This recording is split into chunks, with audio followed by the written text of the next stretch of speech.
রাত্রে উঠেছে দুপুরের দিকে। লোকটা তাকে ডাকেনি কেন? ক্লাস মিস হয়ে গেল। অভ্যাসবশত পাশ থেকে ফোন হাতে নিল। স্ক্রিনে মেসেজ আইকন উঠে আছে। চাপ দিতেই দেখা গেল নির্ভয়ের মেসেজ। আজকের নোটসগুলো আসার সময় নিয়ে আসবো আমি, চিন্তা করো না। মিষ্টি হাসি ফুটে উঠল ঠোঁটে। ফোনটা রেখে শাওয়ার নিয়ে বাইরে বের হলো সে। টেবিলে খাবার সাজানো। নাস্তা কে বানালো? খালা ঘর মুছছে তখন। তাকে দেখেই একগাল হেসে বলল, ভাইয়ে আপনার আর খালাম্মার নাস্তা বানায়া রাখতে কইছিল। খালাম্মারটা সকালেই দিয়াইছি, আপনারটা এতক্ষণে ঠান্ডা হইয়া গেছে, গরম কইরা দিমু? রাত্রি চেয়ার খুলে বসতে বসতে বলল, না খালা, দরকার নেই। আপনার ভাইয়া খেয়েছেন? না, আমি কইলাম খাইয়া যান, কয় দেরি হইয়া গেছে, খাইব না। রাত্রির মন খারাপ হয়ে গেল। মানুষটা না খেয়েই চলে গেছে। এমনিও দুপুরে ঠিক মতো খায় কিনা জানে না। কতবার বাড়ি থেকে খাবার বানিয়ে দিতে চেয়েছে, নিবেই না। জেদি একটা। ইস, তার ঘুমটা সকালে ভাঙল না কেন? মানুষটার এতটুকু খেয়ালে রাখতে পারে না সে। ধাত। সারাদিন এই ঘর ও ঘর করেই কাটলো। বিকেলের দিকে আলমারি খুলে বসলো রাত্রি। বিয়ের শাড়িটা হাতে নিয়ে উল্টে পাল্টে দেখলো পাক্কা 30 মিনিট যাবৎ। আলমারির উপরের দিকের একটা তাকে নির্ভয়ের কয়েকটা জামা কাপড় আলাদা করে রাখা। রাত্রি হাতের নাগাল পায় না অত দূরে, তাই দেখাও হয়নি কখনো। তবে আজ দেখতে ইচ্ছে হচ্ছে। কাজ নাই, আর কী বা করবে এখন? বাড়তি সময়গুলোই হয় যত অকাজের কারখানা। ডাইনিং টেবিল থেকে একটা চেয়ার এনে সেটার উপর উঠে দাঁড়ালো সে। এখন আরামে নামানো যাবে কাপড়গুলো। একটা ব্ল্যাক কালারের পোলো টি শার্ট, হালকা নীল রঙের শার্ট, গ্রে কালারের শার্ট, আর 2-3টা মেয়েদের চুলের চিকন কালো ক্লিপ। রাত্রি কপাল কুচকালো। ভাঁজ করে রাখা কাপড়গুলো 2 হাতে ধরে নামালো। সব শার্ট টি শার্ট তো নিচেই রাখা, এগুলো আলাদা কেন? অদ্ভুত তো। নির্ভয় ফিরল তাড়াতাড়ি। কলিং বেল না বাজিয়ে পকেট হাতড়ে চাবি বের করে গেট খুলল। রাত্রি ঘরে ছিল তখন। দরজার আওয়াজ শুনতেই চট করে বেরোলো সে। নির্ভয়কে সবে ঢুকতে দেখে স্থির চেয়ে রইল কিছুক্ষণ। নির্ভয় এক ঝলক তার দিকে তাকিয়ে মুচকি হেসে বাম হাতটা সোজা বাড়িয়ে দিল। অর্থ, কাছে আসো। রাত্রি চুপটি করে এগিয়ে গেল। নির্ভয় কপাল টেনে চুমু খেলো প্রথমেই। পিছন দিয়ে অপর পাশের বাহু জড়িয়ে নিয়ে বলল, কি করছিলে? রাত্রি ছোট্ট করে উত্তর দিল, কিছু না। ঘরে এসে চোখ গেল বিছানায় রাখা জামা কাপড়গুলোর দিকে। নির্ভয় দেখেও না দেখার ভান করল। ব্যাগ থেকে একটা ক্লিয়ার ফাইল বের করে সেন্টার টেবিলের উপর রেখে বলল, তোমার নোটস সাবজেক্টিভ স্যারদের থেকেই আনিয়েছি, ভুল থাকবে না কোনো। রাত্রি হাতে নিল। নির্ভয় শার্টের বোতাম খুলতে খুলতে আর চোখে আরও কিছুক্ষণ দেখে নিল বিছানার কাপড়গুলো। রাত এগুলো বের করেছে কেন? কিছু বুঝে গেছে নাকি মেয়েটা? হায় আল্লাহ। শার্টটা গা থেকে ছাড়িয়ে নিয়ে ধীর কণ্ঠে বলল সে, এগুলো বের করে রেখেছ কেন? রাত্রি শুনতে না পেয়ে বলল, জি। নির্ভয় গলা ঝেড়ে বলল, ওগুলো বিছানায় রেখেছ কেন? আলমারিতে ছিল তো।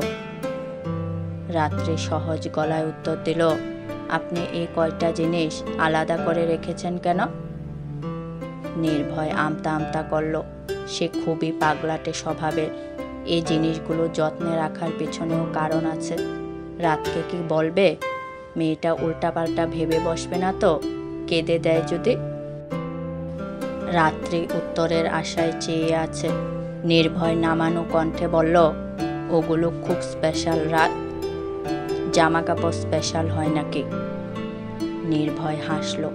রাত্রি সন্দিহান কণ্ঠে বলল, হাসছেন কেন? নির্ভয় ইশারা করে বলল, নিয়ে আসো, বলছি কেন স্পেশাল হয়। রাত্রি কাপড়গুলো হাতে তুলে নিল। নির্ভয়ের কাছে যেতে তাকে টেনে উরুর উপর বসিয়ে নিল সে। টি শার্টগুলো নামিয়ে রাখলো কাচের টেবিলের উপর। উপরের ক্লিপগুলো একসাথে করে রাখলো। রাত্রির কানে গোজা চুলগুলো অযথায় আবার গুজে দিয়ে বলতে শুরু করলো, এই যে কালো টি শার্টটা, এটা সেই প্রথম দিন পরেছিলাম আমি। সেই যে তুমি বাসের মধ্যে বুকে মাথা রাখলে, জড়িয়ে ধরলে। আমি বাড়িতে এসে জামাটা আর ধুইনি কেন জানো? তুমি কেমনে জানবে? আমি নিজেই জানি না কেন ধুইনি। শুধু মনে হচ্ছিল মেয়েটার ছোঁয়াটা মুছে যাবে, গায়ের ঘ্রাণটা মিলিয়ে যাবে, ধুয়ে যাবে জলের সাথে, তাই ওভাবেই রেখে দিয়েছিলাম। আর দ্বিতীয়, এই নীল শার্টটা তুমি যেদিন প্রথমবার সজ্ঞানে জড়িয়ে ধরে কান্না করলে, ওই যে মাঝ রাস্তায় ব্রিজের উপর, কষ্টগুলো একেবারে নিংড়ে দিলে বুকে। তোমার এলোপাথারি চোখের জল লেগে গেল শার্টটায়। আমি সেটা ধুইনি, তোমার কান্নাগুলো লেগে আছে যে। তারপর এই গ্রে শার্টটা, এটা পরেছিলাম দুজনে বৃষ্টিতে ভেজার দিনটায়, প্রথম বৃষ্টি বিলাস, তোমার আর আমার সুন্দর মুহূর্তের চাক্ষুষ সাক্ষী। আমি আর পরিনি এটা।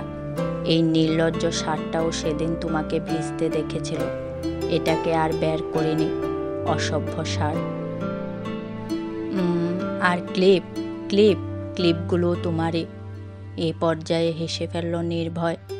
দু আঙ্গুলে কপাল ঘষে চোখ লুকিয়ে বলল, এগুলো আমি নিয়ে এসেছিলাম তোমার বাড়ি থেকে।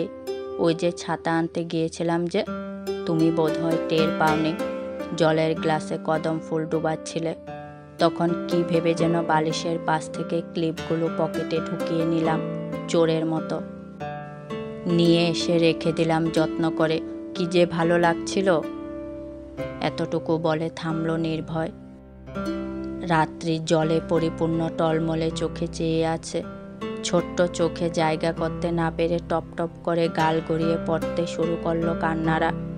নির্ভয়ের হাসি মিলিয়ে গেল। গালে হাত রেখে গমগমে গলায় বলল, এই মেয়ে, খবরদার, কাঁদবে না। রাত্রি কথা শুনল না তার টলমলে চোখ। অবাধ্য অশ্রু বিসর্জিত হতে লাগলো। ঠোঁট কাঁপতে লাগলো থরথর করে। ফোপানোর শব্দে নরম হয়ে এলো নির্ভয়ের কণ্ঠ। এই জন্যই বলতে চাচ্ছিলাম না। ধরো, কাঁদে না। কেন কাঁদছ? আমি ক্লিপ চুরি করে এনেছি বলে? রাত্রি কাঁধে মুখ গুজল, দু হাতে গলা জড়িয়ে ঝাঁঝালো স্বরে বলল, আপনি ভালো না, একদম ভালো না। নির্ভয় হাসল, মাথায় হাত বুলিয়ে বলল, তুমি আমার জন্য কি আমি নিজেও জানি না রাত। শুধু এতটুকু জানি, অকস্মাৎ এক বৃষ্টির দিনে সৃষ্টিকর্তার কাছ থেকে উপহার পাওয়া আমার একমাত্র মেঘরানী তুমি। পৃথিবীতে রাত না নামলে সব যেমন অসামঞ্জস্যতায় ছেয়ে যাবে, সূর্যের আলোয় ঝলসে যাবে সমস্ত জগৎ, তেমনি আমার জীবনে তুমি নামক রাতটা না নামলে এই প্রেমিক হৃদয় ঝলসে যাবে, জলে পুড়ে ভস্ম হয়ে যাবে সব, দগ্ধ হবে প্রেম আর তোমার আমি।